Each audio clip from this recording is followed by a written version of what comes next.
আসসালামু আলাইকুম। অনার্স তৃতীয় বর্ষের শিক্ষার্থী ভাই বোনেরা, আশা করি আপনারা সবাই ভালো আছেন। আজকে আমরা আন্তঃপাতন ও বহিঃপাতন চ্যাপ্টারের ল্যাগ্রাঞ্জ রিলেটেড একটি ম্যাথ শিখব। খুবই ইম্পর্ট্যান্ট একটি ম্যাথ। এটি জাতীয় বিশ্ববিদ্যালয়ে 2013 ও 2017 সালে এসেছিল। ল্যাগ্রাঞ্জের আন্তঃপাতন সূত্র ব্যবহার করে নিচের ছক হতে f(x) অপেক্ষকের আকার নির্ণয় করো। তো আমরা অবশ্যই মনোযোগ সহকারে খাতা কলম নিয়ে টেবিলে প্রথম থেকে শেষ পর্যন্ত দেখব। আমি এটা খাতা থেকে বুঝিয়ে দিচ্ছি, আশা করি আপনারা বুঝতে পারবেন, কোনো সমস্যা হবে না। একদম খুঁটিনাটি সহ ইনশাল্লাহ বুঝিয়ে দেওয়ার চেষ্টা করব। তো আমাদের এখানে একটা টেবিল দেওয়া আছে। তো টেবিল থেকে আমাদের f(x) অপেক্ষকের আকার নির্ণয় করতে হবে। অপেক্ষকের আকার বলতে এখানে আমাদের একটা সমীকরণ বের করতে হবে। যেহেতু এখানে f(x) বলছে, তাহলে এখানে আমাদের এটা সমীকরণ আকারেই থেকে যাবে আর কি অ্যান্সারটা। যদি এখানে x এর জায়গায় কোনো সংখ্যা থাকতো, তাহলে আমাদের একটা সংখ্যার মান পাইতাম। যেহেতু এখানে x, তার মানে এখানে x এর কোনো মান থাকবে না, অর্থাৎ সমীকরণ আকারেই একটা অ্যান্সারে আমরা পাবো। তো এখানে প্রথমে এখন আমরা শুরু করি। তো এখানে আমরা যে মানগুলো দেওয়া আছে, এটা প্রথমে আমরা এখান থেকে শুরু। যে মানগুলো দেওয়া আছে সেগুলো আমরা লিখে দেব আগে। তো x0 এর মান হচ্ছে 0, যেটা হচ্ছে x0 এর মান প্রথম যেটা। তারপর হচ্ছে x1 এর মান হচ্ছে 1, x2 এর মান হচ্ছে 3, x3 এর মান হচ্ছে 4। তারপর হচ্ছে এটাকে আমরা যেহেতু x0 ধরছি, তাহলে এটা কি হবে f(x0)। f(x0) এর মান হবে -12, f(x1) এর মান হবে 0, f(x2) এর মান হবে 12, f(x3) এর মান হবে 24। ল্যাগ্রাঞ্জ আন্তঃপাতন সূত্র হতে পাই। এখন আমাদের সর্বোচ্চ গুরুত্বপূর্ণ যে জিনিসটা, আমাদের ল্যাগ্রাঞ্জ আন্তঃপাতন সূত্রটা কিন্তু মুখস্থ থাকতে হবে, ঠিক আছে? ল্যাগ্রাঞ্জ আন্তঃপাতন সূত্রটা একদম মুখস্থ, ঠোঁটস্থ, কণ্ঠস্থ থাকতে হবে। খুবই সহজ একটা সূত্র, আমরা যে টেকনিকের সাহায্যে মুখস্থ করি তাহলেই কিন্তু মুখস্থ থাকবে। তো ল্যাগ্রাঞ্জ সূত্রটা হচ্ছে এখানে f(x) = x - x1, x - x2, x - x3, অর্থাৎ প্রত্যেকবার x থেকে x1, x2, x3 বিয়োগ হয়েছে। আর দ্বিতীয় যে নিচে যেটা আছে হরের অংশে, জাস্ট x এর জায়গায় আমরা x0 বসাই দেব। x এর জায়গায় x0 বসাই দিলে হবে। যেহেতু x এর জায়গায় x0 বসাবে, এখানেও কি হবে f(x0). একইভাবে এখানে সবসময় কিন্তু উপরে x থেকে বিয়োগ হবে, সবসময় উপরে x থেকে বিয়োগ হবে। তো প্রথম হচ্ছে এখানে x1, x2, x3 ছিল, x0 নামে কোনো পদ ছিল না উপরে। একইভাবে এখানে x1 নামে কোনো পদ থাকবে না, যেটা থাকবে না সেটা এখানে থাকবে। এখানে x0 নামে কোনো পদ নাই, যেহেতু নাই, যেটা থাকবে না এটা এখানে থাকবে।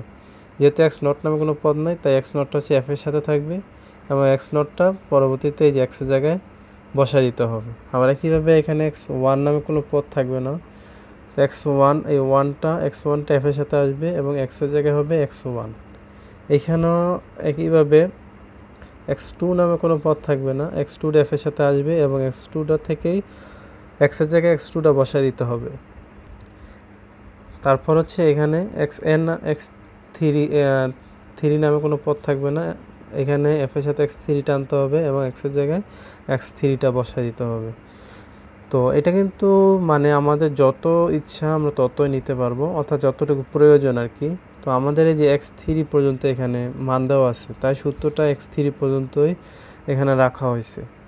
তারপর জাস্ট আমরা এখানে মানগুলো বসাই দেব।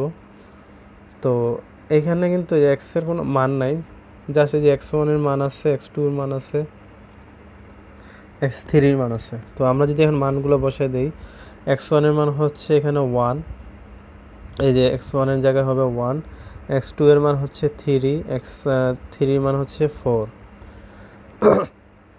তারপর হচ্ছে নিচে x0 এর মান কিন্তু আছে, x0 এর মান হচ্ছে 0, তাহলে 0 - 1 তার -1, 0 মাইনাস, তারপর হচ্ছে 3 তার মানে -3, 0 - 4 মানে -4। এভাবে f(x0) এর মান হচ্ছে -12। এখানে এক্স থাকবে, এক্স নটের মান হচ্ছে 0, x2 এর মান হচ্ছে 3, x3 মান হচ্ছে 4। একইভাবে এখানে আমরা মানটা বসে দিই, x1 থেকে x নট বিয়োগ x1 এর মান হচ্ছে 1 আর x নটের মান হচ্ছে 0, তাহলে 1 মাইনাস 0 মানে 1, 1 মাইনাস 3 মানে হচ্ছে -2, 1 মাইনাস 4 মানে হচ্ছে -3 ইন্টু f(x1) এর মান হচ্ছে 0 প্লাস তারপর হচ্ছে এখানে x minus 0, x minus x1 এর মান হচ্ছে 1, x মাইনাস x3 মান হচ্ছে -4। তারপর হচ্ছে এখানে আমরা x2 থেকে বিয়োগ দেব, প্রথমে হচ্ছে 0 থেকে বিয়োগ, পরে হচ্ছে 1 থেকে, এখন হচ্ছে 3 থেকে বিয়োগ। তাহলে 3 থেকে 0 বিয়োগ দিলে হবে 3, 3 থেকে 1 বিয়োগ দিলে হবে 2, 3 থেকে 4 বিয়োগ দিলে হবে -1। তারপর হচ্ছে এখানে আমরা x মাইনাস, এখানে হচ্ছে এই মানটা হচ্ছে f(x2) এর মান, x2 এর মান হচ্ছে 12 প্লাস তারপর হচ্ছে x মাইনাস x নটের মান হচ্ছে 0, x1 এর মান হচ্ছে 1, x2 এর মান হচ্ছে 3, 0 1 3। তারপর এখানে x3 থেকে আমরা বিয়োগ দিতে হবে যে x3 মানে x3 থেকে x1, x3 থেকে x1, x3 থেকে x2। তো x3 কোনটা, যে এটা, তার মানে 4 থেকে 0 মানে 4, 4 থেকে 1 মানে হচ্ছে 3, 4 থেকে 3 মানে হচ্ছে 1। তারপর হচ্ছে ইন্টু f(x3) মান হচ্ছে 24। এই মানগুলো বসায় দেওয়ার পরে আমরা জাস্ট ক্যালকুলেটরে তুলে ক্যালকুলেশন করে নেব। উপরেরটা যেহেতু x আছে তাই এখানে একটা সমীকরণ থাকবে, তারপর হচ্ছে এখানে হচ্ছে 3 4 12, এখানে -12 আর এখানে -12 কাটা, তাহলে শুধু উপরের সমীকরণটা, তারপর প্লাস এখানে 0 সাথে আমরা পুরো রাশিটা 0 হয়ে যাবে, প্লাস 0, তারপর মাইনাস এখানে 12 আর এখানে হচ্ছে 6, তাহলে -6, আর এখানে হচ্ছে আমাদের আছে x মাইনাস 1, x মাইনাস 4। এটা যদি আমরা ক্যালকুলেশন করি তাহলে যে x² মাইনাস 5x প্লাস 4 এরকম একটা সমীকরণ আসবে। তো আমি যদি এটা দেখাই রাফ করে, আপনারা যদি, অনেকেই বুঝতে পারবেন না আবার এই জিনিসটা। তো এই সমীকরণটা এখানে দেওয়া আছে, তো এখানে যদি আমরা গুণ করি তাহলে x² মাইনাস, এখানে হবে 4x মাইনাস x প্লাস 4, তাহলে হচ্ছে x into x² minus 5x plus 4। তো এটা লেখা হচ্ছে x into x² minus 5x plus 4, আর এখানে যে 6 -6 আর এখানে কাটাকাটি করলে হয় -2 থাকে। আবার একইভাবে এখানে যদি আমরা এটা গুণ করি তাহলে যে এটা পাবো এই সমীকরণটা, এবং এখানে যে 12 এখানে কাটাকাটি করলে হয় 2 থাকে। পরবর্তীতে আমরা যদি এটা গুণ করি এখানে থাকবে হচ্ছে x³ minus 4x² plus 3x minus 4x², তারপর হচ্ছে মাইনাসে প্লাস 4 16x, তারপর হচ্ছে মাইনাসে প্লাসে মাইনাস 3 4 12 মাইনাস 2x³ মাইনাসে প্লাস 10x² প্লাসে minus 8x plus 2x³ minus 8x² plus 6x। তারপরে এখান থেকে 4x² কাটা যায়, প্লাস মাইনাস এখানে মাইনাস 2x³ প্লাস 2x³ কাটা যায়, এই মাইনাস 8x², আর এই যে এখানে মাইনাস 8x², এখানে কিন্তু এটা কাটা যায়, ঠিক আছে। সকল কিছু কাটাকাটি যাওয়ার পরে আমাদের এই সমীকরণটা থাকবে।